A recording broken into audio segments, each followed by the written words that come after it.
আবারও মাছ ধরায় নিষেধাজ্ঞা শুরু হচ্ছে। প্রজনন নির্বিঘ্ন করতে 4 থেকে 25 অক্টোবর সাগর ও দেশের সব অভয়াশ্রমে ইলিশ শিকার, পরিবহন ও বিপণন নিষেধ।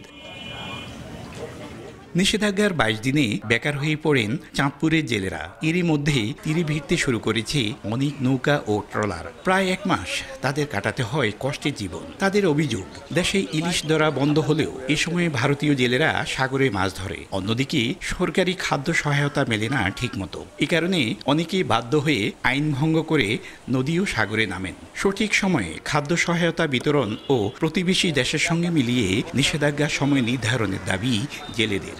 22 দিন চলার মতো আমাকে কোনো উপায় নাই। তার দেনা করে চলতে হইব, কিস্তি উড়ে চলতে হইব। চাইলে তো উদার সকল সংসারটা চলবো, এরপরে তেল লাগবো, নুন লাগবো। আমাদের তো সংসার আছে, ভাই বোন আছে, সবাইদের চালাইতে হয়। অভিযান নিয়ে আসলে জেলেরা কিন্তু দুর্ভোগে আছে। নদীতে এমনও মাছ কম।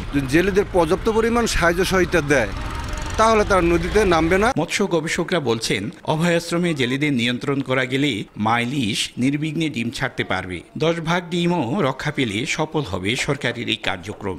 22 দিন নির্ধারিত আছে। এই সময়টাতে তাদেরকে নির্বিঘ্ন করে দিতে হবে, যেন নিরাপদে তারা ডিম ছাড়ার স্থলে পৌঁছাতে পারে এবং নির্বিঘ্নে ডিম ছেড়ে আবার নিরাপদে সাগরে ফিরে যেতে পারে। চাঁদপুরের পদ্মা মেঘনায় মাছ ধরে জীবিকা নির্বাহ করে এমন জেলের সংখ্যা 1.5 লক্ষ।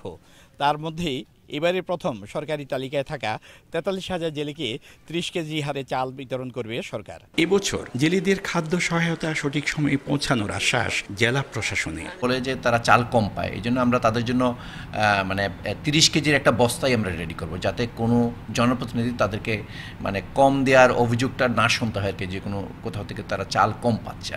চাঁদপুরে নিবন্ধিত জেলের সংখ্যা 50,000-এর বেশি। তাদের মধ্যে 43,000 জেলে আগামী মাসের 22 দিনে 30 কেজি করে সরকারি চাল পাবেন।